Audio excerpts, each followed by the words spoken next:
Oh, yes. Yes. Oh, yes. It's Friday night. Where else would you rather be than right here, right now, talking football?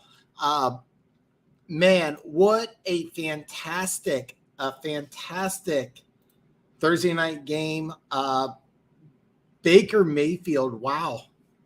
Just arrives, and big win for Baker. Man. Oh, God, Raiders. Funk, what's up, brother? If you didn't watch the game, I'm going to give you a quick synopsis. The score was 16-3 late in the fourth quarter. The Raiders go down, score a touchdown. About 3 minutes left. I mean, the Raiders comfortably had this win, and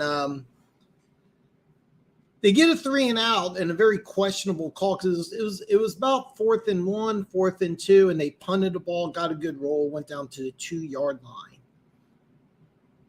Jerry Tillery, formerly of the Chargers, he was released in midseason. Raiders picked him up. He was actually playing really well. About a minute 20, the Rams are driving, and Baker, there's no timeouts left, so the clock's moving. And he's trying to get the ball to the ref. Jerry Tillery smacks the ball out of his hand, gets flagged. I don't know if it's a personal foul, but I believe it's an unsportsmanlike conduct. But it was huge because it not only stopped the clock, it moved the Rams up to almost midfield. So Baker Mayfield had some time to get the ball to get his wits about. Very underrated play, but that's really what happened. Jerry Tillery for the Raiders, just newly signed, really sunk the ship for the Raiders. He doesn't do that boneheaded decision. He doesn't make that bad play. More than likely, the Raiders win that game. I mean, but give Baker Mayfield and the Rams a ton of credit. Big time win. Double checking to make sure I am good on all my formats. Looks like I'm good. I'm streaming to you live from Twitter, Facebook, and YouTube. I haven't announced it, and I haven't set it up yet because I'm really on the fence. I think I'm going to announce the Denver Chiefs game. Just do play-by-play, stream it live on YouTube because I can't show the game via YouTube. I know it's a violation. Don't quote me exactly what it violates, but I've seen a few other colleagues on YouTube do the same thing.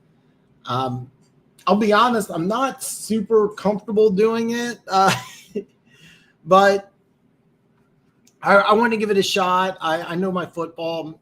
I've always wanted to try it out. So I think I might do it. I might do it this weekend and try to do the last couple games of the year. Just try announcing it. With the Denver Chiefs game, there's a lot of markets that aren't going to have access to the game depending on where you are in the country. So I thought, well, you know what? If you're a fan of my show, you like my YouTube channel, maybe you would. If you can't watch the game, listen to me call the game. So. Something I'm kicking around. It's not set in stone. I am going to give you my predictions. I just pulled up DraftKings. I was running a little behind, but I got DraftKings pulled up. I'm going to break down every single game. I'm going to use the numbers of DraftKings that's available as we speak. I'm going to give my prediction. I'm going to give you the over/under, and I'm going to give you my play. The last couple weeks of the season, I'm not putting action down, saving my Christmas money. I've done a bad job picking games this year. So, yeah.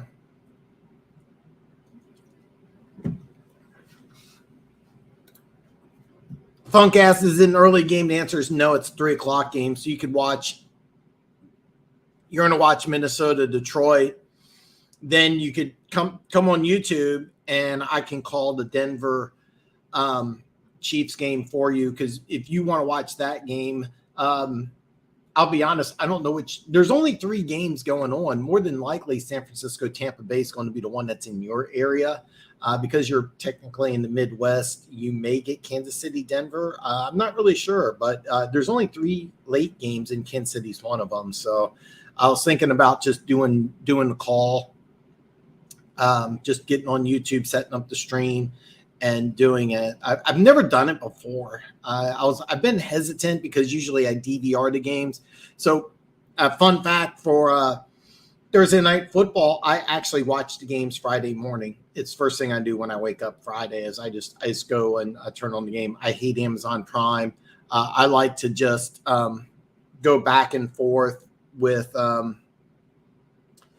skipping through commercials, huddles, and you can't do that with Amazon Prime. At least I can't on my TV. So it's been really, really difficult. So I just got frustrated.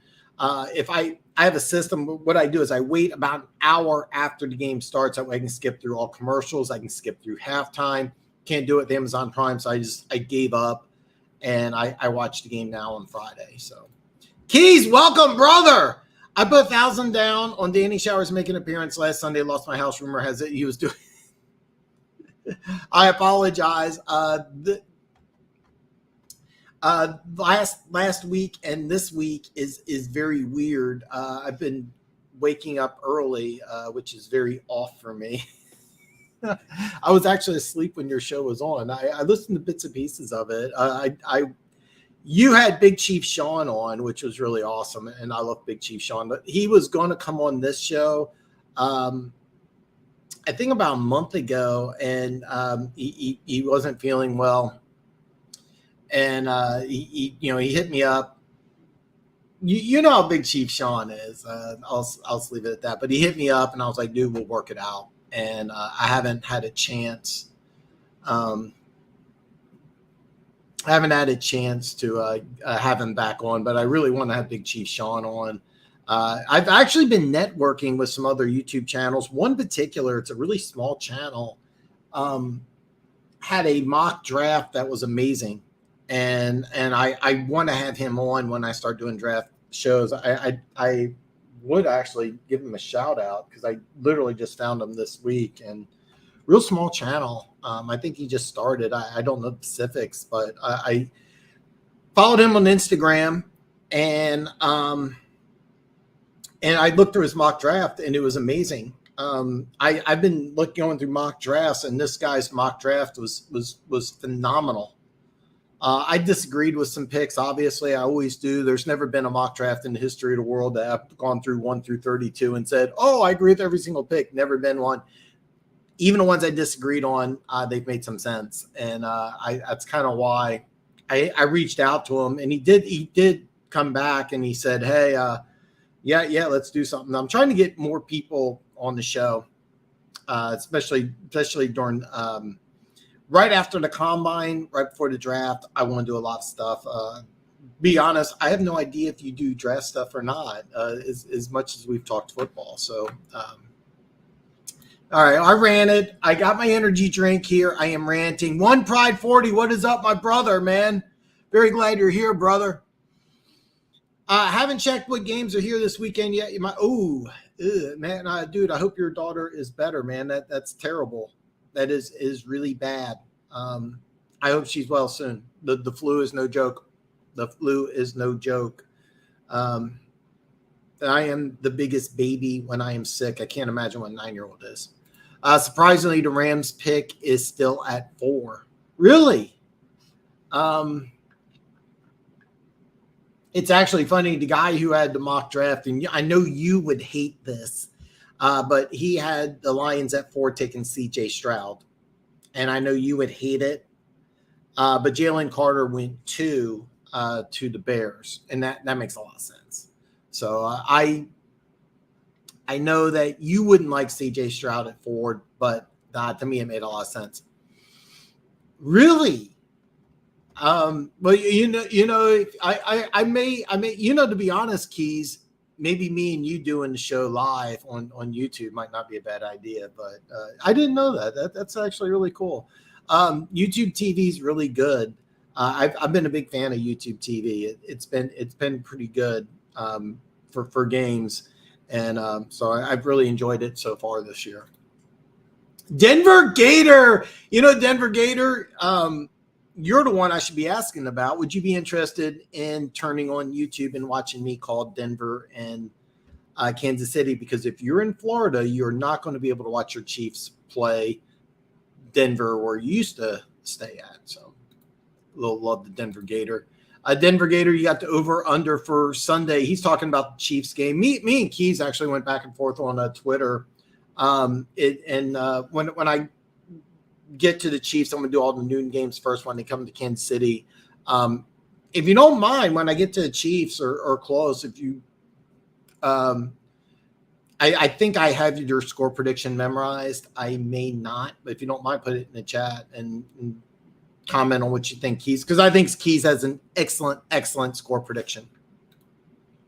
Giants offensive line is in for a bad day tomorrow. Slasher's in the house. Slasher, Leonard Williams is out, and people are downplaying. Leonard Williams is a monster. Leonard Williams is one of my favorite players. He is out. Saquon Barkley is questionable. And it's funny because I got ESPN pulled up. ESPN's like Barkley out and then little type Leonard Williams. Leonard Williams is huge, especially for a team that wants to run the ball. I do agree with you. This is that's awesome. That's awesome, brother. I picked under for every Broncos game above 35.5. Hadn't watched Broncos since Jack's game. I use YouTube TV too. Just use Discord to stream it. Gooch has been working a lot to save franchises in New York right now. You know what? I don't use Discord at all, and maybe I need to because I know Luke G does a lot of stuff with Discord, and maybe I should do more with Discord. I haven't been using it.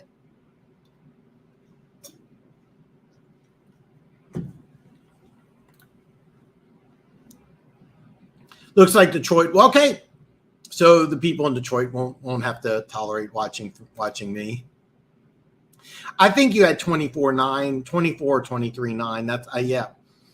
So that would be Keys says you can bet your life savings on the Chiefs to win and cover and the under. So Denver Gator, I might do it. I haven't committed. I haven't set up the stream yet. But I was toying around doing it and just try to do more. Just try to do more stuff on YouTube. When the draft starts, I'm going to do a lot of stuff. I'm going to do a lot of stuff with the draft. And I thought about trying to expand my show by doing a live, just try to do play-by-play. It's a lot harder than it looks, believe it or not. And I might be terrible at it. I tell you the truth, I wonder if I'd be any good at all. So, but yeah, I'm thinking about doing it. So, I definitely will give you a heads up if I decide to. It's going to be like, I'll probably figure it out like Saturday night, if I'm going to or not, and I'll set up the live stream. And if I do, I'll give you a heads up. Yeah, I'm happy the O-line doesn't have to deal with that. Yeah, Leonard Williams, for those of you that don't know, and I'm really surprised it's not a bigger story, but it did affect the line. And it's the third game I'm going to talk about is Eagles-Giants. I kind of want to know what you think about this line. It's interesting. And the Leonard Williams, and it may be Saquon Barkley. It may be Saquon Barkley being questionable, but this line has changed. I get that, Denver Gator. I know Dan does too. We suffered through it. Bad that the Chiefs fans got together to pay for a Fire Pioli banner. I'll never forget that. And I blasted Chiefs Kingdom for that because there was talks about not going to a game. And I'm like, you realize that if Chiefs fans just stopped going to Arrowhead and it stopped being sold out, that Clark Hunt would move the team. And a lot of people don't know this. Clark Hunt, the owner of the Chiefs, is the richest man in Texas. He lives in Dallas. He actually lives in Dallas. The richest man in the city of Dallas is actually the Chiefs owner, Clark Hunt. A lot of people think it's Jerry Jones. No. The Hunt family actually has about 3 times as much money as the Jones family. A lot of people don't know that, but Clark Hunt lives in Dallas. There is a stadium. I think it's 78,000 up to date, much more modern than the outdated Arrowhead Stadium that's ready to go in San Antonio. So I remember all that, and I'm like, I seriously wouldn't put it past Clark Hunt if the Chiefs fans, were just wanted to stop going and the city wasn't supportive of just saying, hey, we'll go to San Antonio. It wouldn't surprise me, but after that 2012 season, he brought in Andy Reid, he brought in John Dorsey, and 6 years later won the Super Bowl, so we don't have to worry about that. Keys is guaranteeing the Chiefs will win and cover. Guaranteeing. He bet your life savings. Broncos run a bit of cover 6. Bengals did most of their damage last Sunday running it, and I think Evo is smart enough to copy them. I didn't rewatch the game. I was so frustrated, but whatever the Bengals did was genius. And the one thing I will say is the one thing about that defense is that I don't know if the Chiefs were to blame or if the Bengals did something different, but they eliminated Kelsey from the game completely. And I don't know really how they did it. And I thought about breaking it down because they used a lot of wide 9 on the defensive front. Is that the wide 9, for those of you that don't know, I'm going to keep this to a minimum, but the wide 9 is basically the defensive scheme. And what you want to do is have your ends line up an extra yard outside of the tackles, and the Chiefs, Orlando Brown and Andrew Wiley, have struggled against speed rushers. Sam Hubbard and Trey Hendrickson for the Bengals are smaller, lighter defensive end. Trey Hendrickson's amazing. Doesn't get the name recognition he deserves. One of the best defensive ends in football, but he's about 250. He's about 250, 255. He's more, really, to be honest, both Hendrickson and Hubbard are really better suited to be 3-4 outside linebackers. And the wide 9 is when because it goes, the center is technically the 0, and then the 1 or is the same thing as the A gap, is just outside, and then you have the 3 to 5. So if you've heard of the term 5 tech, well, that's like the 5 hole. 9 is outside the 7, so it's way outside. And then what they did is they had I can't remember the guy's name. It was Reeder and BJ Raji. I believe that was it. I could be wrong. He played. No, that wasn't it. It wasn't BJ Raji. BJ Raji used to play for Green Bay a long time ago. But anyway, they got a couple defensive tackles that used to play in a 3-4 defense, really big physical guys, and Kansas City couldn't move them. And then they pressured outside. And then normally Mahomes runs through there, and a smart team can audible the runs because those running lanes are open. But Kansas City, for whatever reason, either didn't do it or anyway, I think I ranted up way too much about this, so I apologize. But I was just so impressed, and I didn't watch it again. So impressed with the way the Bengals played against Kansas City. Like the Bengals deserve a ton of credit. I thought about making a video about it because my buddies were texting me earlier in the week, and they were like, "We need fire Spags," and it's like, it's certain, he does a good job. He really does a good. Spags, for those of you who don't know, is Chiefs defensive coordinator. Actually did a fantastic job. It's just what the Bengals do offensively and defensively matches up really good against Kansas City. Okay, I'm gonna stop. Sorry about the rant. Super Saiyan Lions, what's up, everybody? By the way, your thumbnail, that logo is badass. That is so badass. Yeah, BJ Hill. I said Raji, I meant Hill. He used to play a 0 tech, and what they did is they weren't able to move players off the mark, and the Chiefs offensive line can normally do that. I can't wait for Sunday Lions. That's the first game I got. Wide 9, then 0, had a linebacker fake to drop to spy, I believe. More guys on the other side. Brown overcommitted to go out and left a huge gap for him to get beat inside. And give Hendrickson a lot of credit. He's really one of the best defensive ends in football. Does not get near the credit he deserves. He's one of the best defensive ends in all of football. And he had a good game. The Bengals match up very, very well against the Kansas City Chiefs. And Urumo, and I can't pronounce his name. He's the Bengals defensive coordinator. He is on the hot seat. He's on the fast track to getting a head coaching job next year. He is on the fast track to getting a head coaching job next year. He's a guy that's going to get a lot of people talking, and mainly because of the job he's done against Kansas City. Is BJ Hill. One Ride 40 is going to bet his life savings on the Lions. Let's start off here. The Minnesota Vikings travel to Detroit to play the Lions. It is the Lions are a 2-point favorite. This has been bouncing up and down. It was 1.5, jumped up to 2.5. It's now down to 2. I actually messaged Luke G. I didn't hear back from him, which is weird. He usually responds right away. I really surprised that I haven't heard from him, because I was going to try to go on his show just like you're going on my show right now, and I wanted to comment. I wanted to talk to Lions fans. What do you think about the Vikings being a 2-point dog? And it opened up at 1.5 when I sent him messages 2.5, so it's leveled off at 2. So money is gone back and forth. The over/under is 51.5. One Bride 40 says Lions winning on Sunday. He is betting his life savings on it. I didn't put it in the description below, and I apologize. I should have. I did my weekly picks video. You know what? I'm not going to put it in right now. Go to my YouTube channel, check out my weekly picks video. But I did call this game. I don't remember my score prediction right off the top of my head, but I do like the Vikings to win, so I think that they're going to cover. This is going to be the game that I don't think we're going to get this game in the Midwest, and so I think what I'm going to do is just watch NFL Red Zone, because I really want to see this game.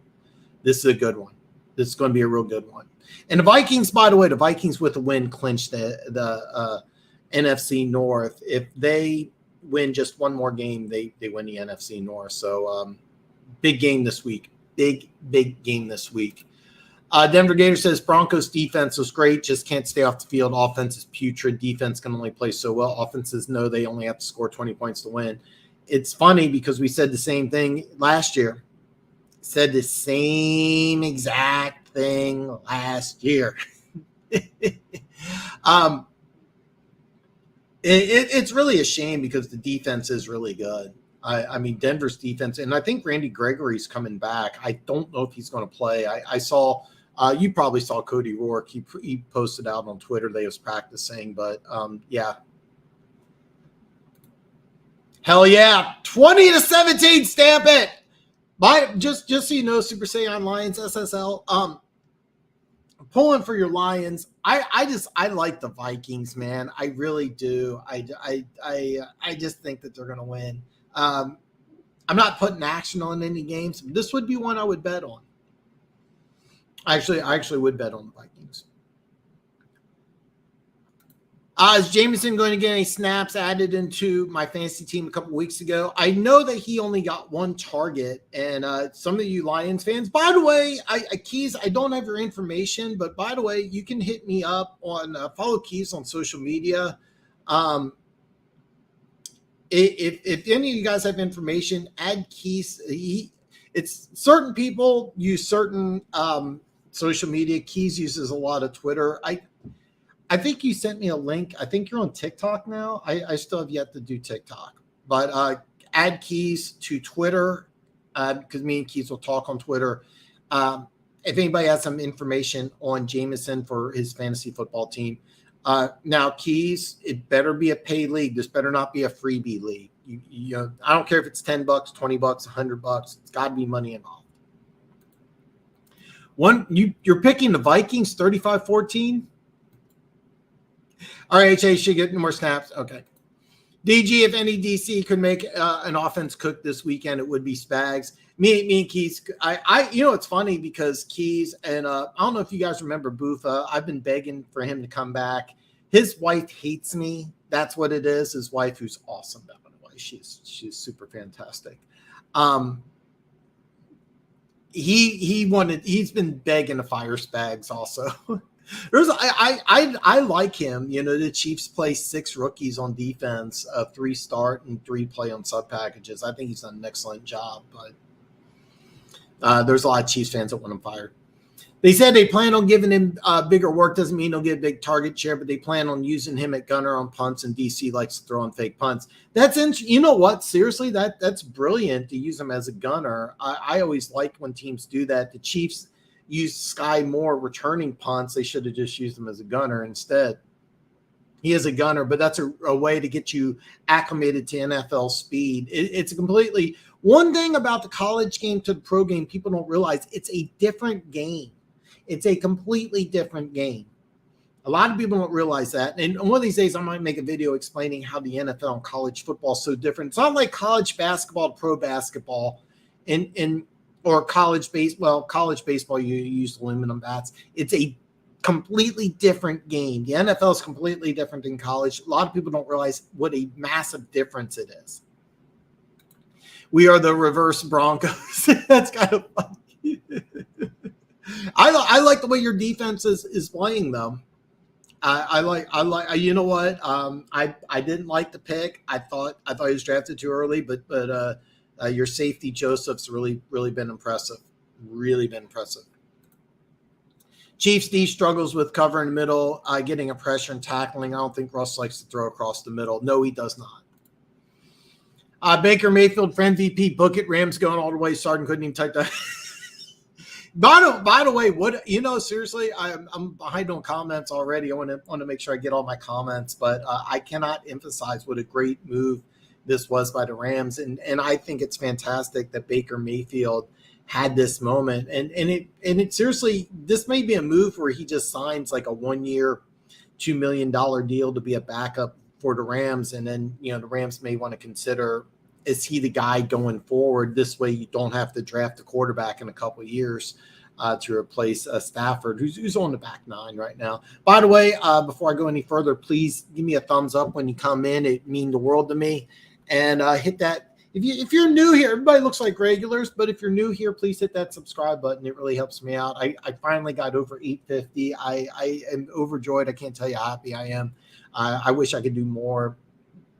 I should do like a giveaway or something. I'm not able to. I've lost about 850, but I've actually lost exactly so far this year. I'm down $850.44. So that's my college team, DG, great D, absolutely. And that's, by the way, he is an Iowa. By the way, you're that Iowa linebacker. He won I think it's the Nowitzki Award. He's a guy I can't wait to dive into because he's very interesting. He's listed. I mean, what you're listed at, what you are actually is always a little different. He's listed at 6'5", 245, and he looks like he's legitimately 6'5". I wonder if he really is 245. And I also want to see how he can run. He's a guy that is one of the guys I got a really big draft crush on. Not just saying this because he's on your team. I like this guy's phenomenal. Guys that big, he moves and flows. I don't know if he's going to have a great 40 time, but God, the way he moves, the way he smashes people. I mean, Leo Chenal, for example, he's built kind of similarly. He's got a little more height than Leo Chenal, but he went to the 3rd round to the Chiefs. He may actually go a lot higher than 3rd round. He's a guy I'm falling in love with. Twitter, IG, you know what? Are you on Instagram? Do I follow you on Instagram? I'm gonna try to find you on Instagram. I'm not sure we follow each other on Instagram, to be honest. I'm gonna check that. Cliff says hit the like button. Okay, good. Keys, Iowa, pick the Denver Gator, you may know this. I don't. Is Will Levis, whatever, is he playing? He didn't announce.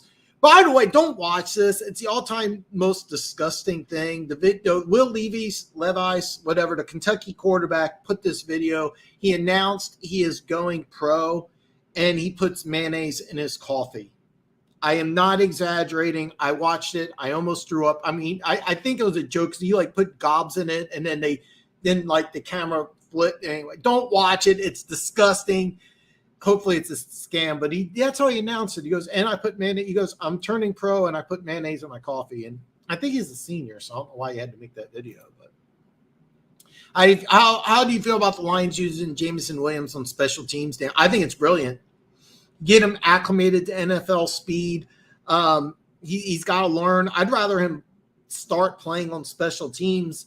And I'm talking as a gunner on the kickoff return team. And I'm not talking just returning punts and kicks.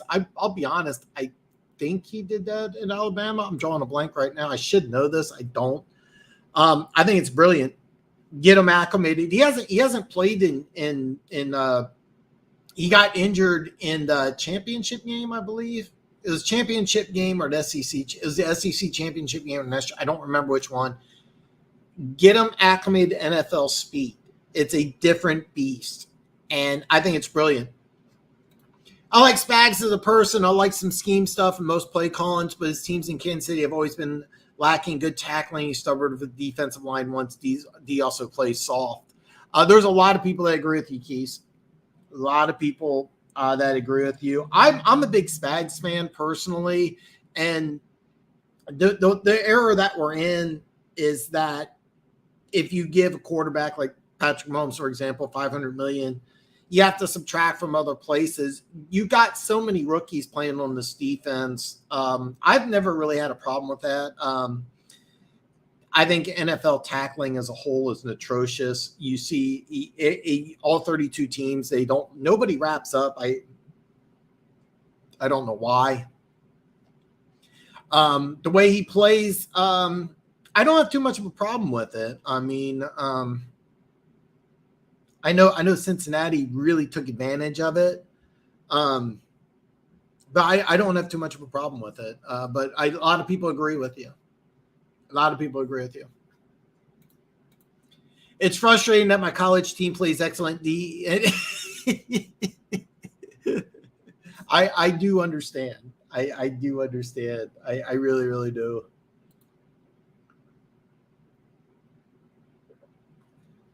Really? The Miami Hurricane OC Gaddis is going to Iowa. You were the one that told me Taggart. I heard that Taggart's talked to Dion, but he's actually not going. Okay. BCS does. Yo to everyone. Hatters House 710. What's up, brother? Dude, it was a lot of mayo. It was disgusting. You've seen it. Levi's not playing. He's probably sick.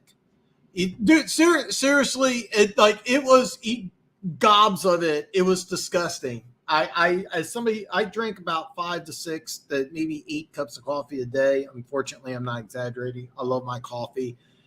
I almost got sick. Deion Sanders signed Alabama secondary. I didn't know that, and I heard that he's talking to Taggart because he signed. It was Kent State's offensive coordinator. And by the way, if you're not aware, Deion Sanders' son is going to be the quarterback. He instantly becomes a Heisman candidate. I really think that this goes hand in hand, but I would be very interested. I haven't done it yet, but when the odds come out, I think that the odds of him winning the Heisman are going to go skyrocketing up through the roof. So haven't heard about Gaddis to replace Kirk's son. I can't see them making that move. Matter of fact, you probably know this, Keys. Kirk Friends. I can't pronounce his name right. He is the longest tenured. Did I say that right? Coach in college football. He's been in Iowa. I think it's 23 years. No head coach has been longer. It was Gary Patterson at TCU. Now it's LaFrenz, one of my favorite coaches. I've always liked Kirk LaFrenz. Even before him, I actually remember the coach before him, drawing a blank. I want to say Hayden Fry. And then Bill Schneider came from that organization. Bill Schneider, of course, turned K-State around. The greatest turnaround in college football history. It's not an exaggeration. When he got to K-State, they lost 40 straight games and turned them into a national power. And it's very interesting how he did it too. It's genius, and it's funny. It's funny because we were talking about Deion Sanders. What Bill Schneider did at K-State is almost exactly what Deion Sanders has to do in Colorado. And they're talking about in Deion in Colorado trying to hit Texas and Colorado, but they're overlooking the Jayhawk Conference. And for those of you who don't know, if you watched Last Chance U, the Kansas Jayhawk Conference, as far as junior college football, is the best junior college football conference in America. It's hands down the best. You got a ton of NFL players playing in that junior college conference, and that was something Bill Schneider really ate up. He brought in a bunch of those JUCO players, and that's something that nobody's talking about. And I don't think Deion does that, but he'll need to if he wants to succeed at Colorado. He's got to nail people from that Jayhawk conference, which is only, if you're not aware, Boulder, Colorado is about it's really east Colorado. You're only about an hour away from Kansas. A lot of that junior college talent, which is a gold mine for NFL talent, is only about an hour or two away. You got to hit that. Nobody's talking about that yet. Yeah, I thought it was a good idea too. I saw some of the talk shows crying about it and saying this is why the Lions stuff. You know what, you Lions fans, are you upset at that? I think it's brilliant. You got to get the kid acclimated. He hasn't played football in almost a full calendar year. Get the kid acclimated to playing again. Why not do it on special teams? And here's another thing. If he doesn't play hard on special teams, why give him a chance on offense? Why give him a chance on offense? Guess trying to say he gets injured on special teams. Yeah, no, I mean, I didn't like the pick because the Lions are a team that really shouldn't be taking chances on players who are injury prone. If you get injured in college, you're more likely to get injured in the NFL. That's my opinion, but it kind of makes sense, doesn't it? I didn't like the Lions making that move. I would have liked a few other teams making that move, but I didn't like the Lions doing that. And it'll be interesting to see if it pays off. It is a chance. It is risky. But you Lions fans, what do you think here? Is it a smart move to have Jameson Williams play on special teams? I'd like to know what you think. I think it's brilliant. I think it's a smart move. If you're listening to some talk shows that are saying it's a bad idea, Lions, I don't agree with that. I'll be interested. You can DM me or you can put it public here. Who said it? Who said it? Is it another YouTube show? I hate to call somebody another YouTube show. Don't know what they're talking about, but yeah. Boulder is west by the mountains, 40 minutes from. Okay, I'm sorry. Yeah, because Denver's about an hour, so I guess it's more mid Colorado. Okay, all right. Still, that Jayhawk football conference. Like if you're coaching at Colorado, you really need to get some of those JUCO players. And that was how Bill Schneider turned around K-State. And if I'm Deion Sanders, I'm eating that Jayhawk conference up because I'm not joking. I guarantee you there's at least 12 to 15 NFL players in that Jayhawk JUCO football conference right now today. I guarantee you.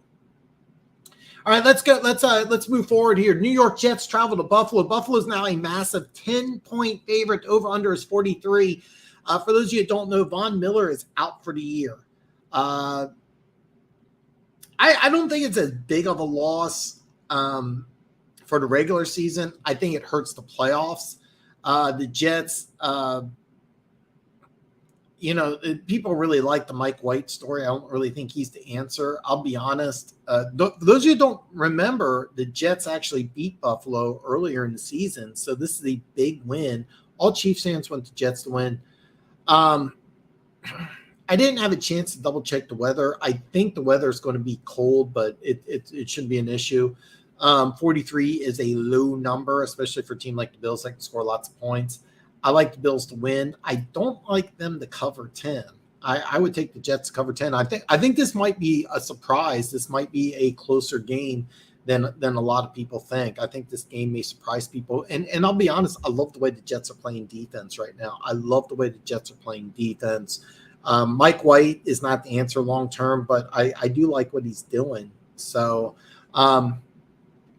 Bills win. They don't cover. Over under is interesting because I have no idea. I like the Bills. It's hard for me to look at the Bills and say under 43 for any game they play all year. It's really hard, but the Jets have good defense. So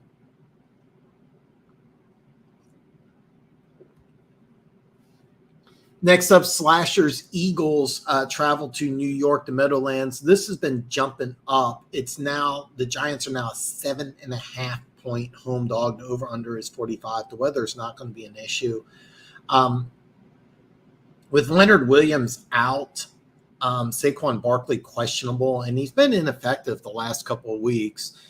This has to do with also offensive line issues. I love the Eagles in this one. I would not pick the Eagles to cover 7.5. I don't recommend it. To be perfectly honest, even though I've been very impressed with the Eagles, and I think Jalen Hurts is my MVP this week, I would probably go under on this game. I like the under. I think it's going to be a low-scoring game. I would not ask you if you want to bet this game, don't take the Eagles to cover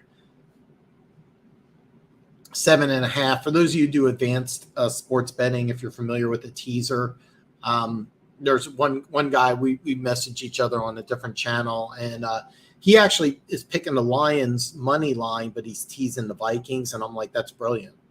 And for those of you who don't know, when you tease a team, you get 6 points.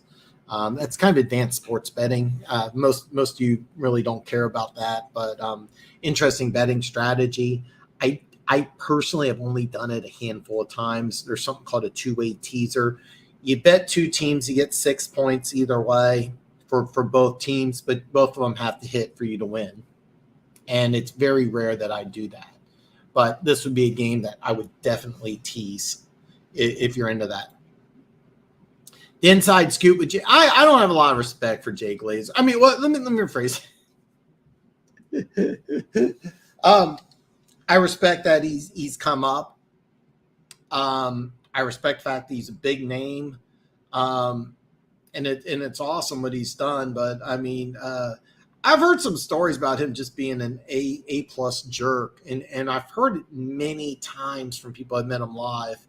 I know that there's been several times he's come to Kansas City and he's just been rude to fans. I've heard this from multiple sources, so I'm going to kind of assume it's true. Anybody who builds up, getting, national recognition earns my respect. But he's not a guy I follow. I think that he's more sensationalistic than knowledgeable, in my opinion. But give him props for being a big name. But I've heard this from, you know what, though? I can be a jerk, too. So the guy said that's why Detroit struggles after they brought up he would be a gunner.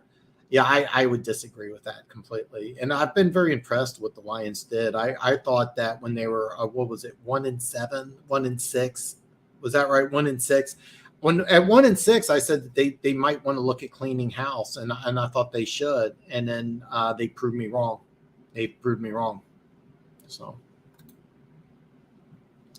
I save this for once a year. I will guarantee. You know what, man? I'm gonna put the star by that. The way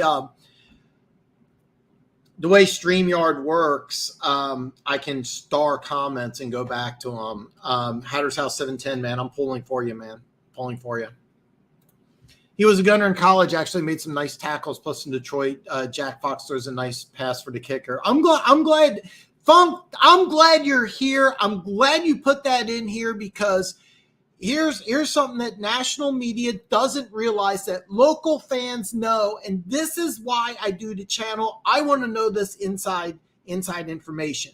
I want to know what we all know you meant punter. We get it. I want to know this inside stuff. This is the whole reason why I made this channel, is I want to know this inside information. I created this because I want fans from 31 other fan bases. I am obviously a Chiefs fan. I want them to tell me this inside information, stuff that the national media like Jay Glazer overlooks. All right, you get the inside shit here. This is gold, by the way. And here's why I know it's gold. Funk's been here for a couple of years. If he says something, I believe him. Funk knows his shit. God, this is a great show. All right. Next up is my upset pick of the week. It has nothing to do with the Bengals beating the Chiefs either. Cincinnati, it goes to, Cleveland travels to Cincinnati. Cincinnati's a 5.5 point favorite. Over under is 46.5. The weather is not going to be bad. I like the Browns in an upset. Yeah, I know. I'm bitter. They match up great. Cleveland won on Halloween 31-12. They just beat them up really bad. The one thing that Cleveland does very well that Kansas City does not is they love to run the ball. Every year, the best running back in football changes. I mean, it's injuries, offensive line issues, scheme, etc. For me, the best running back I've seen all year has been Nick Chubb, and really underrated. Nick Chubb, when healthy, is as good as anybody. He has problems staying healthy. Had problems staying healthy in college, has problems staying healthy in the pros. This year, he's been, for my money, the best running back in football. No disrespect to Josh Jacobs. No disrespect to Josh Jacobs, but if you've watched Josh Jacobs play, Nick Chubb is very similar to Josh Jacobs, very similar build, except the difference is Nick Chubb has that breakaway speed. Nick Chubb can score from anywhere on the field. Josh Jacobs cannot. Saquon Barkley is the best athlete in the NFL as far as running backs are concerned, maybe the best athlete overall, period. I think Myles Garrett's probably the NFL's best pure athlete. Maybe Trent Williams, but as far as running backs are concerned, it's Saquon Barkley. You want to say Derrick Henry's the best running back in football? I wouldn't say you're wrong. I think it's Nick Chubb. But I can't sit here and tell you you're wrong. It's not Derrick Henry. I wouldn't be that way. Certain things I would be that way about. If you told me Tua was a better quarterback than Patrick Mahomes, I would be like, no, you're wrong. But if you told me that Derrick Henry's a better running back than Nick Chubb, okay, I get that. For me, I think Nick Chubb's best running back in football. I think he's going to have a big day. He had over 100 yards and 2 touchdowns against the Bengals on Halloween. And like certain Midwest teams, the Bengals do run the football. I also think Deshaun Watson may have a lot better of a game. I really think he'll have a lot better of a game. I was not surprised to see him struggle, but he also did some things that kind of impressed me. He just looks really rusty. I think this might end up working out pretty good with Deshaun Watson. I think he may have a good game.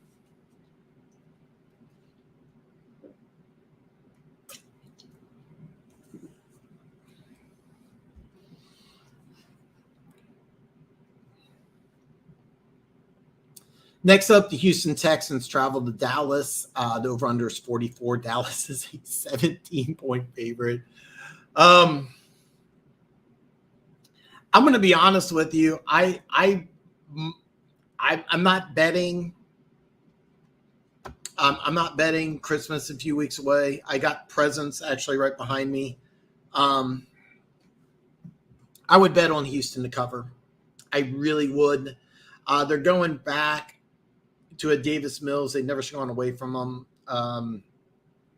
It's kind of a disaster. I think Lovie Smith is definitely on hot seat. I'm embarrassed. 48 minutes in, I forgot one of my key contributors, my friend in Houston, who's not here today, but he's been a regular in the past. He doesn't think that Houston's going to go 3 coaches in 3 years. I think there's a very good chance that they could. They're going to go back with Mills. He should never went away. I think he's going to play well. I think Dallas is going to win. I think Houston covers. I really think Houston covers. I mean this sincerely. I like the Texans. I think they cover. So, and I feel really good about that. 17 is a big number in the NFL, and I know that Dallas won 54-19. This game traditionally has always been close. And Alex, I'm sorry, I'm embarrassed. I forgot his name. Alex will tell you that this game's usually close. I like Houston to cover. Next up, Jacksonville travels to Tennessee. Tennessee's a 3.5-point favorite. Over under is 41. I've been wrong on the Titans the last couple of weeks. I'm not going to be wrong this week. I do like the Titans. This is one of the games I really like a lot.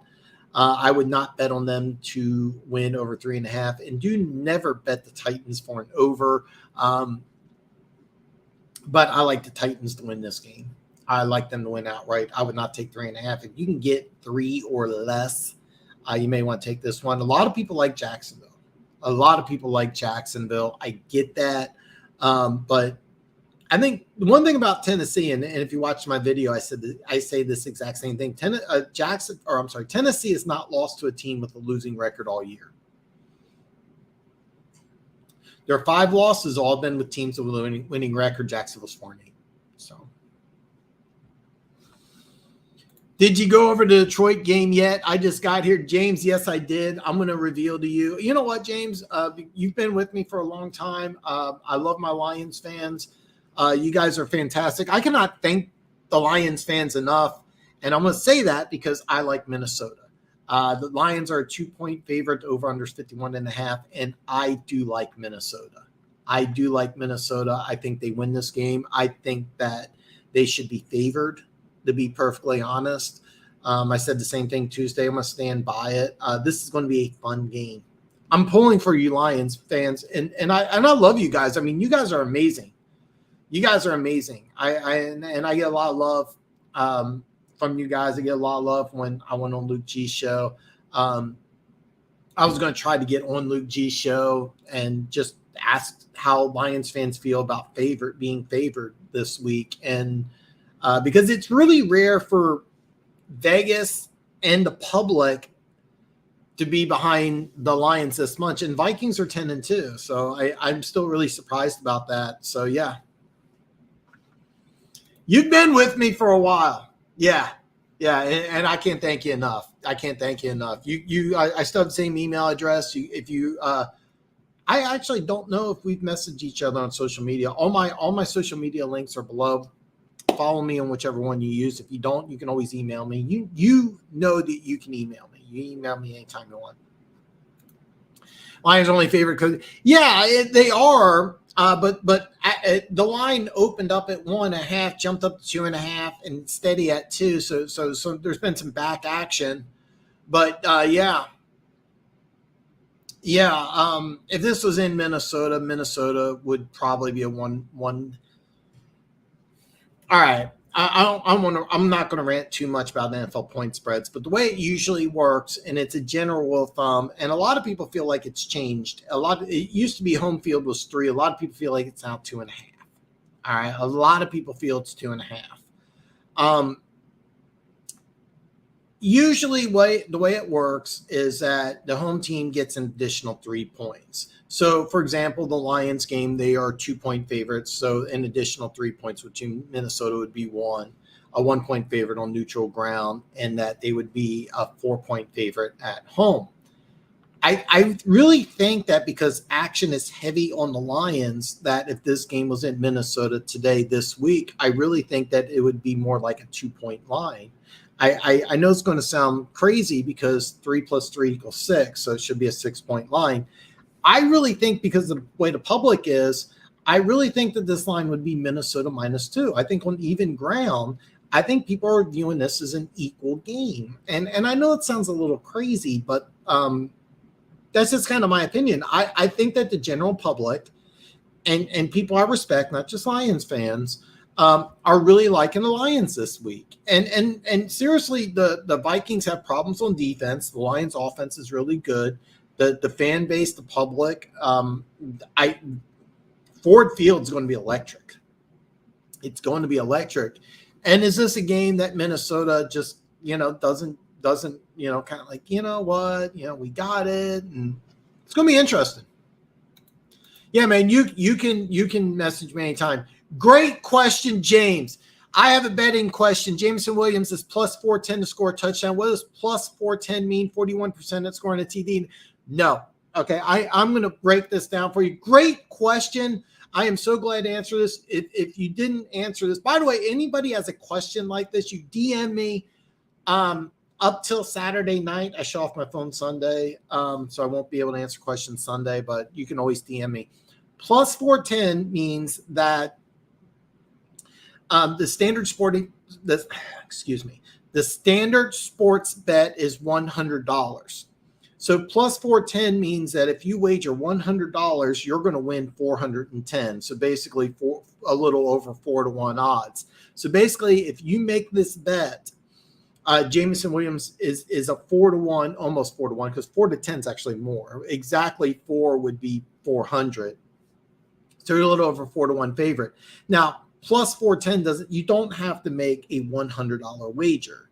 If you were to make a $50 wager, you would win $205. If you were to make a $20 wager, God, my math is a little off. I'm going to say, what, 82.50? Is that right?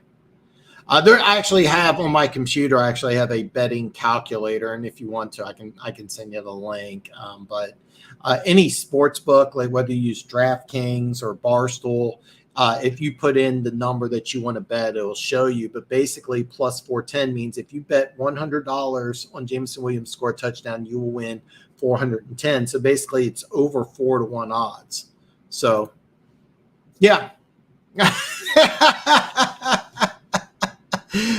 My long-winded explanation, Funk does in 6 words. So yeah, 10 bucks will make you 41. Yeah.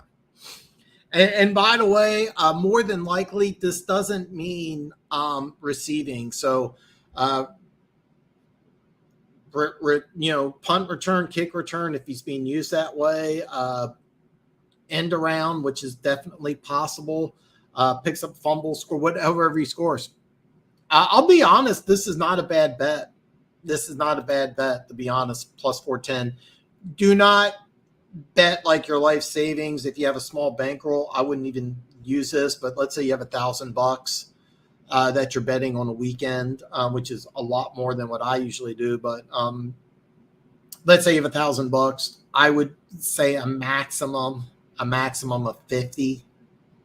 So like, 5% or less of whatever you're wagering. So $100, $5 on this. But it would be an awesome, small bet. I like the value in it, to be perfectly honest. Awesome question. Now explain minus 410 or minuses. Okay, so the way minus 140 works is the same principle. The difference is you have to wager $140 to win 100. So you're looking at negative 140. So basically any negative number means that whatever that number is what you have to wager in order to win 100. My math skills aren't that good, but off the top of my head, I think that would end up being like 58.50. I think 140. I actually have a betting. You know what? I'll pull it up here. I got a betting calculator saved on my computer. That's actually better. But I wonder, you know what? I have so many stuff saved on my computer. Okay, I'm sorry. I'm going to put this in the chat. But this is what I have saved on my computer. So you can use this. And it gives you all sorts of odds. But yeah, negative 140. So negative 140, if you bet $100, would pay out 71.43. But great questions, guys. This is amazing. This is amazing. So yeah, if you're ever interested, I use this. I have this saved, and it has all sorts of stuff. Fun fact, Denver Gator, I think Kelly in Vegas sent this to me like 5 or 6 years ago. She sent me this, and she sent me Vegas Insider. Back before she exploded and was part of YouTube, she would respond to a few people. And I'm not going to pretend that me and Kelly in Vegas are friends, but like she sent me some stuff via Twitter DMs, and I thought it was kind of cool. The final noon game, Baltimore travels to Pittsburgh. Pittsburgh's a 2-point favorite. The over-under is 37. If you're not aware, he hasn't officially been ruled out, but it'd be shocking if Lamar Jackson played. He hasn't been practicing all week, hasn't been officially ruled out. More than likely, he's not going to play. It's going to be Tyler Huntley. So me personally, I like the Steelers in this game. Even if Lamar Jackson were to play at 70% or whatever, I like Pittsburgh. 37 is just a small number. I wouldn't touch that, but I do like Pittsburgh to cover too. Pittsburgh's a team that may surprise people and make the playoffs. James, if you ever think an underdog will win outright, bet the money line. Yeah, absolutely. For example, here, the Vikings game, The Vikings are a 2-point dog in this game. So if I was to take the 2 points, it's negative 110, which means I'd have to wager $110 to win 100. But the money line is plus 115. If I was going to bet this, I would just bet the money line because my $100 wager would win me 115, especially if it's less than 3. So.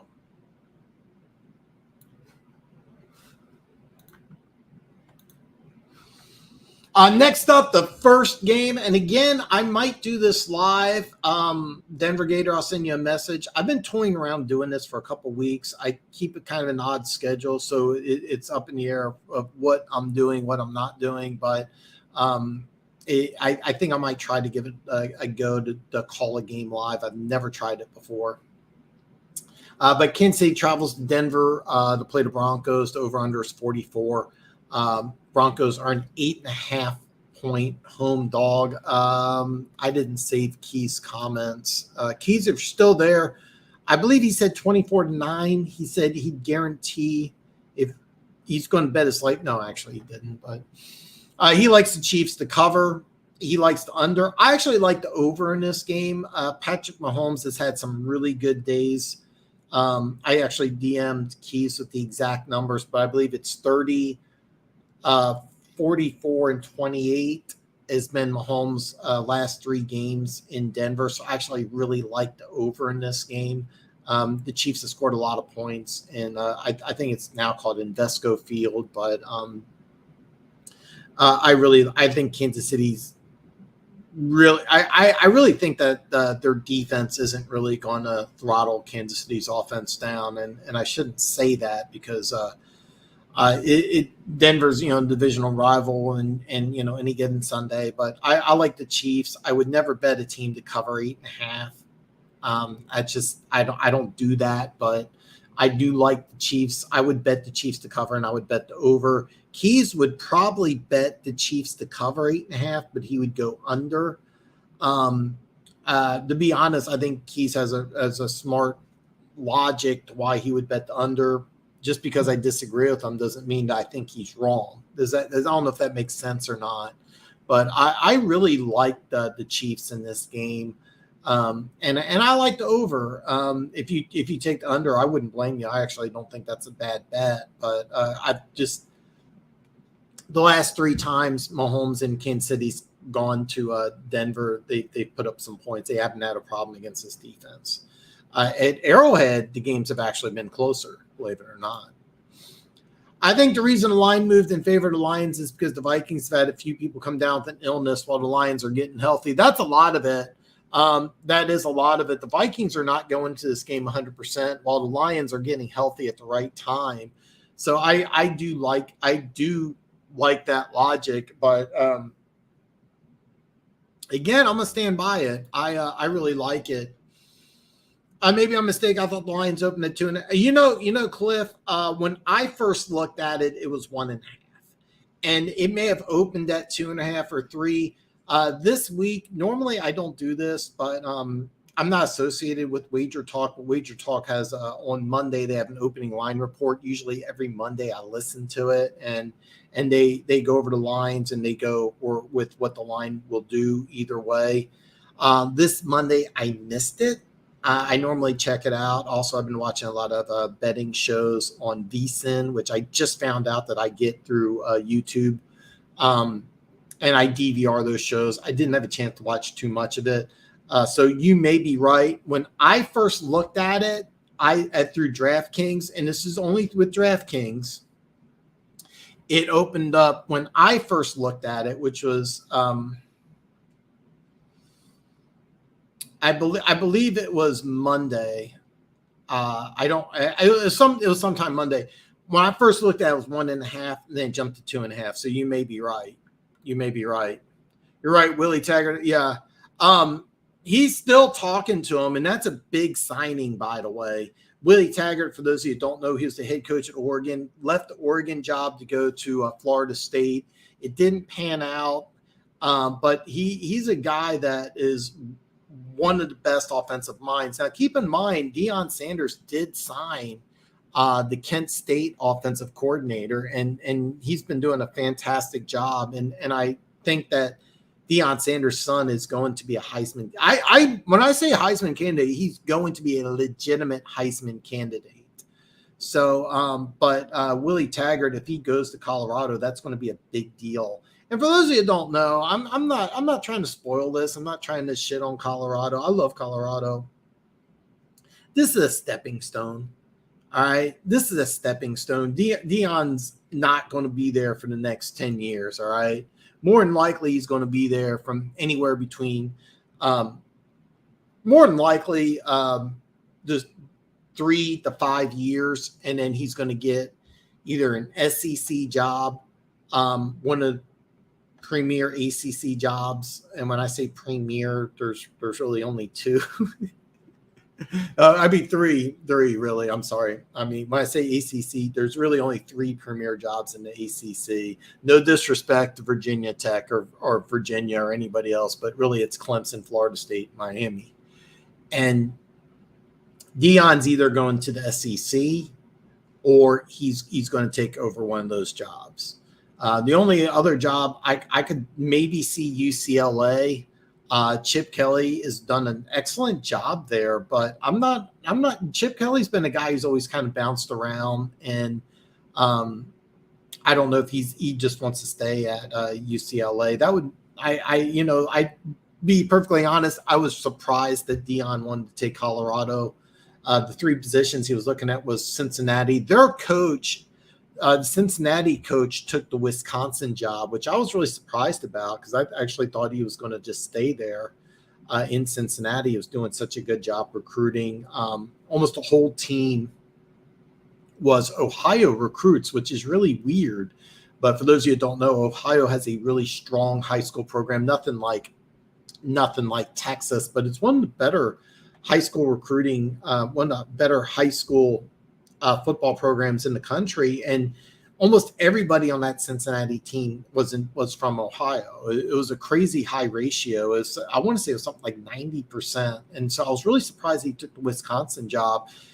I'm assuming that taking that Wisconsin job, he's getting a lot of that talent in that area. And I say area, he's going to have to take from Virginia, West Virginia, Pennsylvania, Ohio, Michigan, and bring that into Wisconsin. And I'll be honest, it was a move I was kind of surprised about, to be perfectly honest.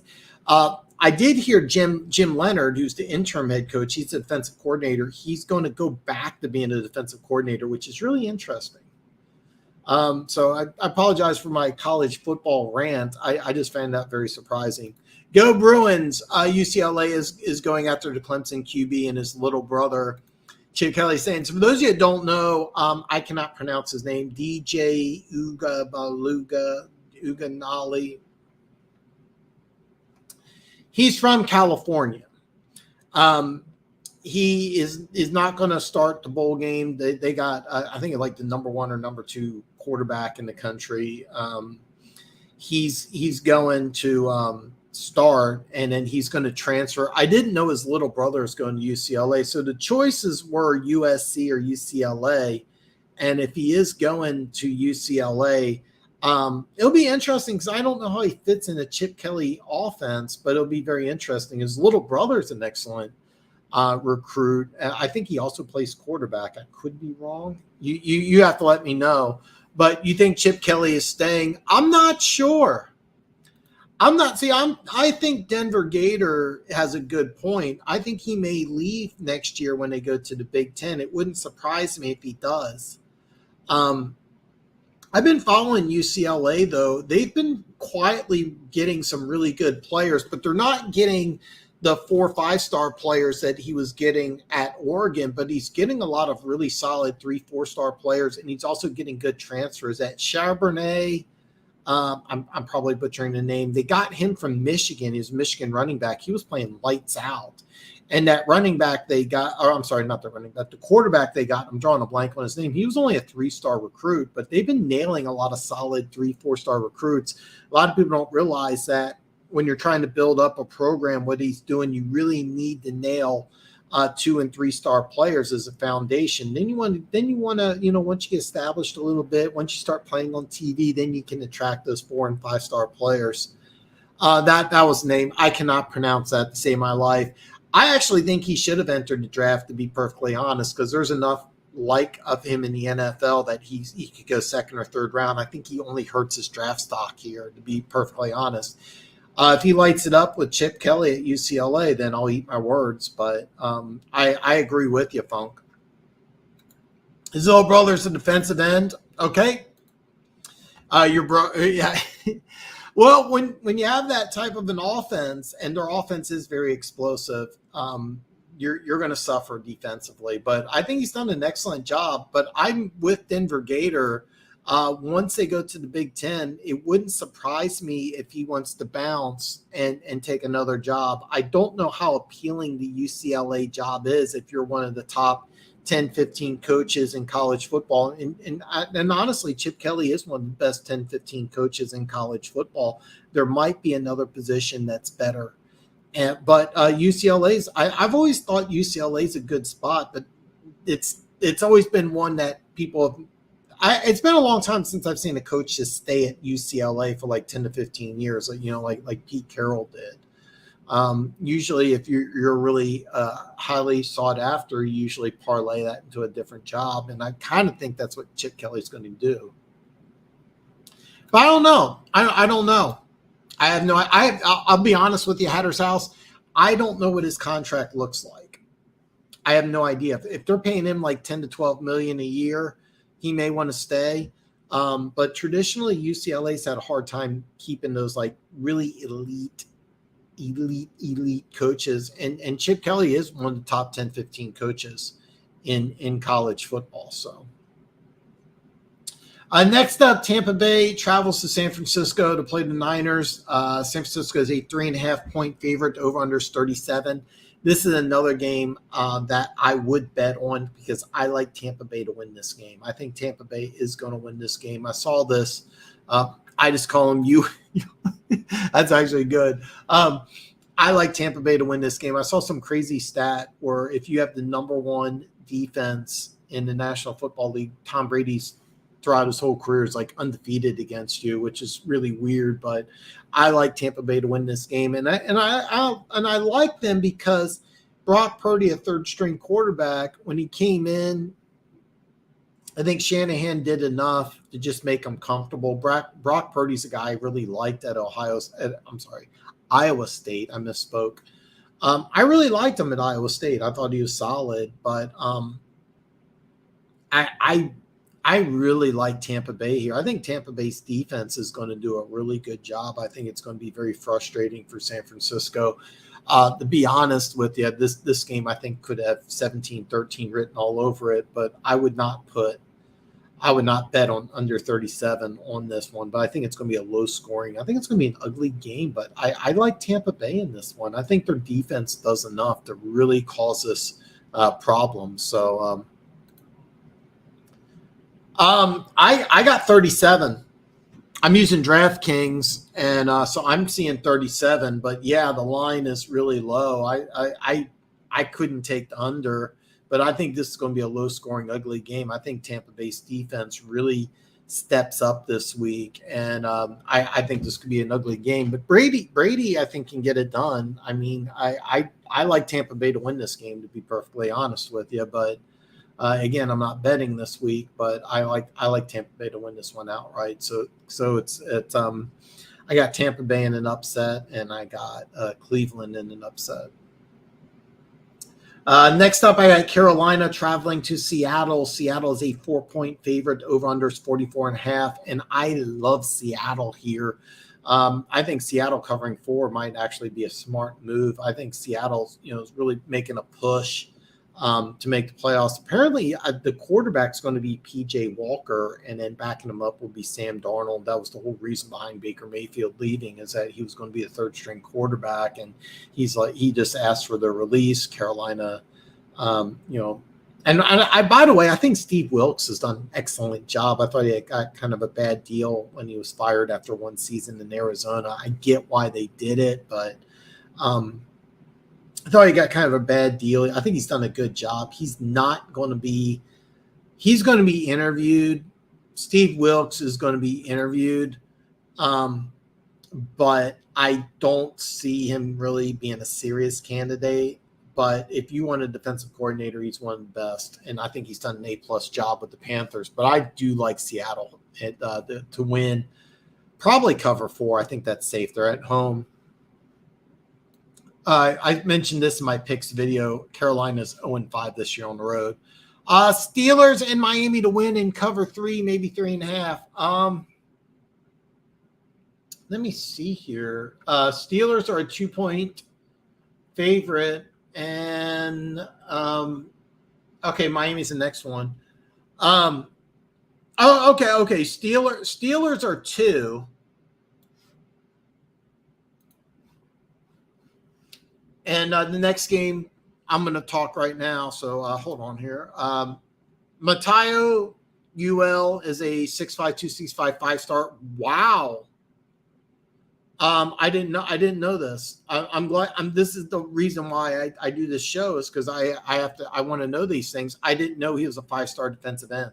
I did not know that. For those of you who don't know, there's 5-star players are very rare in a given year, and different services have different grades. But as a general rule of thumb, there's only about 20 to 50 5-star players in a given recruiting class.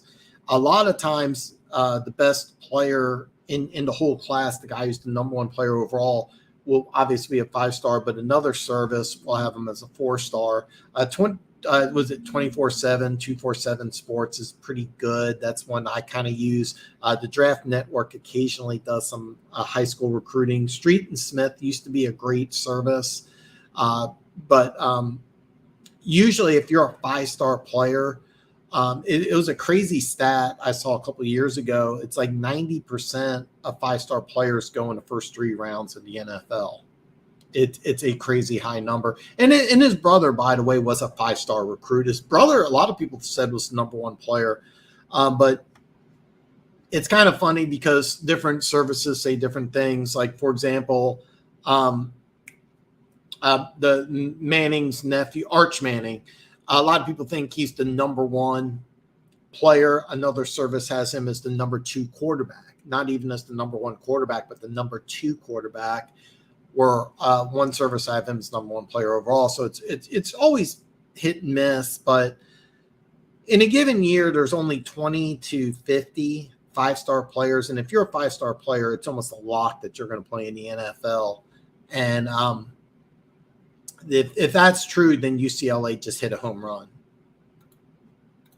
He's been right. Yeah.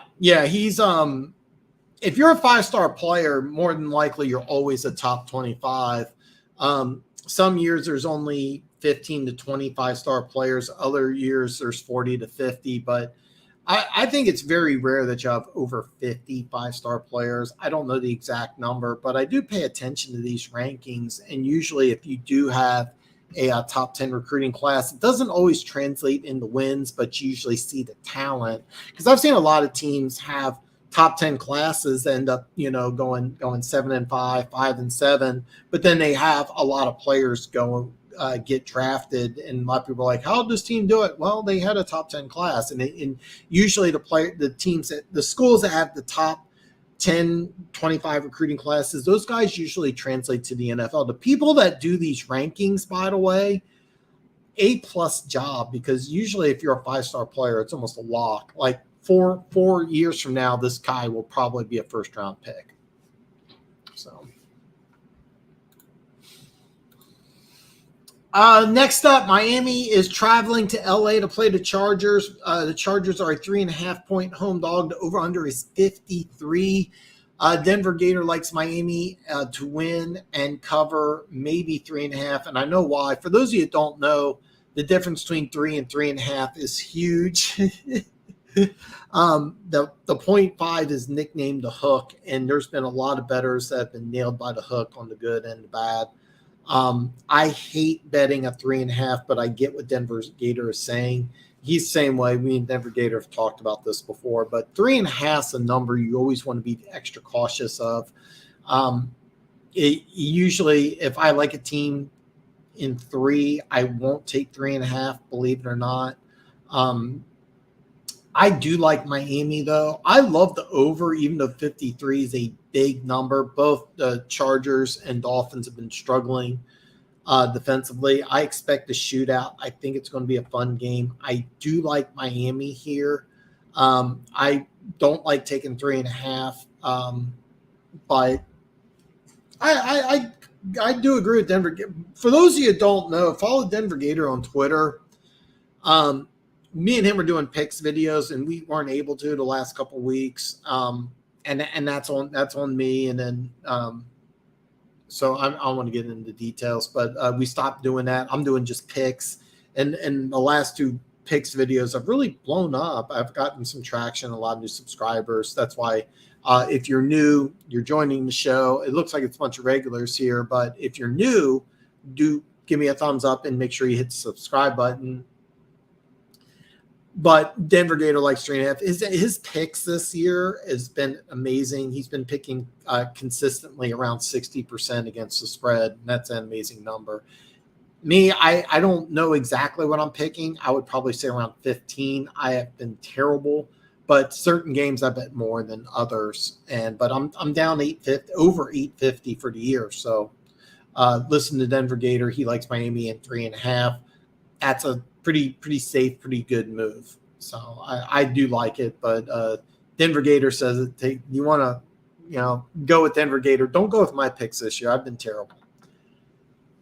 Finally, Monday Night Football. New England travels to Arizona to play the Cardinals. The Cardinals are a 2-point home dog. The over-under is 43.5. I don't subscribe to, I think it's HBO, but for some reason or another, YouTube TV was letting me watch the series, and I got to watch a couple of the episodes. I like it. There was a lot of criticism. It's not a hard-hitting piece. Like, it's not one of those that's showing the good and the bad. It's more just showing players. For example, they spent a lot of time with Will Hernandez and his family, who's in Mexico, when they played. The Cardinals played San Francisco and Mexico City. They spent a lot of time with his family and just explaining how a player from Mexico made the NFL, and I got a kick out of it. There was a lot of people that complained about it. If you go on social media, shocker, social media, or people want to complain. You see that a lot, and that's okay. But I get why people don't like it. I understand. I think it's pretty good though. I get a kick out of it. I can't get enough out of watching that. That's why I created a YouTube channel, because that's all I do is I just watch football stuff, and I really enjoyed it. The last episode though, as I haven't been able to get. I don't know if it was a fluke, if YouTube TV, because I don't pay that extra. So, but I've enjoyed it. It was interesting. You won't see the fighting. They won't. It's not a hard hitting piece. It's more just like it spent like the first episode was like 30 minutes in Cliff Kingsbury, I forgot his name for a second, Cliff Kingsbury's home, and it like walked around like he rented out this giant house, and it's freaking awesome, by the way. But yeah, they don't really hit home hard. But I still enjoy it. I think it's really good. And I don't know if I'd recommend it for everybody, but I mean, like, if you're a junkie like I am, I got a kick out of it. I love all those shows. Hard Knocks, any Hard Knocks show, I love watching. I can't get enough of that. I love the Patriots here. This would be a game that I actually would bet on. I love the Patriots here. They're 6-6, fighting for the playoffs. The Cardinals look to me to be a complete disaster right now. They got a lot of injuries. I hit up Corey, aka the Red Sea. He used to come on the show quite a bit. I hit him up and he said, "Oh, we got the most injuries in the NFL by far." I'm like, I don't know about that, but They do got a lot of injuries. They've been banged up all year. The Patriots, I think, really need this game. And I think the Patriots match up really well against the Cardinals. Their defense is not playing well. And a lot of it, that has to do with injuries. But I really like the Patriots here. This would be a game that I would strongly recommend betting on. I like the Patriots to cover 2. Pretty easily. The over-under 43.5 is interesting. A lot of that has to do with the Patriots' defense being really good, but they've struggled against running quarterbacks. So I would advise against betting the over-under. I don't have a play on that either way, to be honest with you, but I do like the Patriots to cover 2 points. So that's kind of my thought process here. There's some really good games next week on DraftKings. I'm looking at San Francisco travels to Seattle for Thursday night football. You can actually bet on that game. Seattle's a 1-point home dog, and to be honest with you, I like Seattle on that one. I don't think Brock Purdy can really get it done, but we'll find out. Indianapolis, Minnesota, Baltimore, Cleveland, Miami travels to Buffalo. That's going to be a really good one. These are Saturday games. We got some Saturday games next week. That's going to be awesome. Let me see here. There are some duds. Detroit at New York. That's going to be a fun one. Atlanta and New Orleans. That's going to be a fun one. Patriots, Raiders, another fun one. Sunday Night Football's Giants at Washington. That was just flex. That's going to be a good one. So there's some good games next week. There's some good games this week. Listen, I keep all my social media links below. If you hit me up, you have any questions, anything I can help you out with, betting related, fantasy football related, I will get back to you. I usually just ISS to me 24 hours. However, I shut my phone off Sundays. I got my phone with me right here, right now. I'm ready to go. But Sunday, I shut my phone off. There's a very good chance I'm going to get on YouTube and do the Broncos Chiefs. Don't lock me in as a 100% lock, but there's a very good chance I'm going to do that. I kind of want to expand. I've had some nice growth over the last couple weeks. I've gotten over 850. I finally broke that 850 subscriber rank. I've already mentioned that more than enough, so I apologize, but I'm just really geeked out about it. Big milestone for me. Anything else? I'm going to wrap up.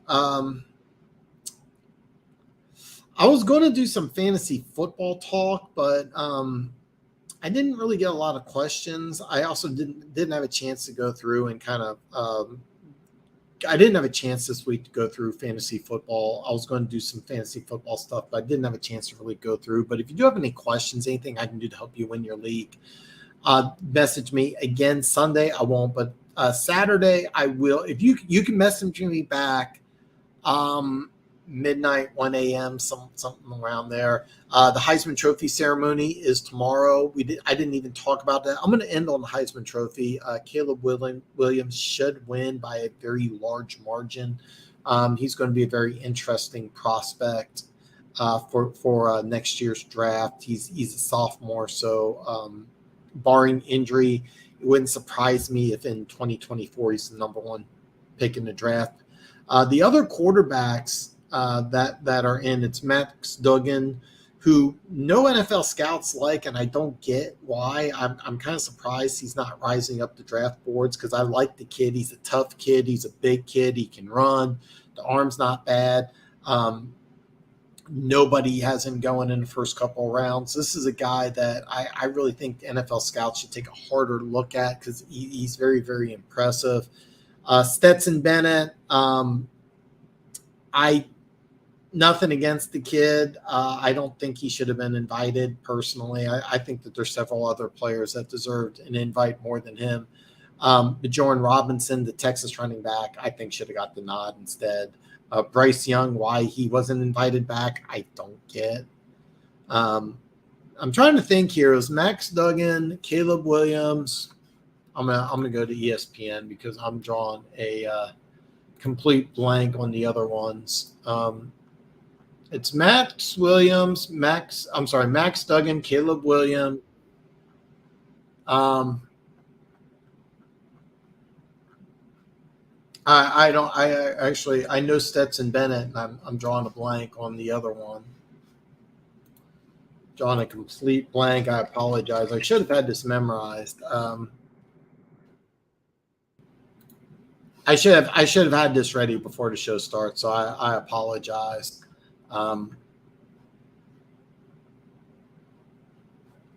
And I'm on ESPN. I can't even see who. It doesn't even have the Final Fours listed here. But anyway, I'm not going to go through here. I do want to know if I can. I'm on DraftKings right here. I wonder if I can look at the Heisman Trophy, and I cannot. I thought they had something for Heisman Trophy. All right, you know what? I'm rambling. I'm rambling. I'm just going to stop. I'm going to end the show here. By the way, if you do have any questions, anything I can help you out on, drop a comment below.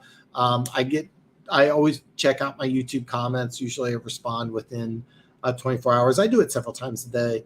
You can also DM me on any one of my social media links. I will get back to you within 24 hours, except if you DM me on Sunday. I usually probably won't look at my phone again until very late Sunday night, maybe even Monday.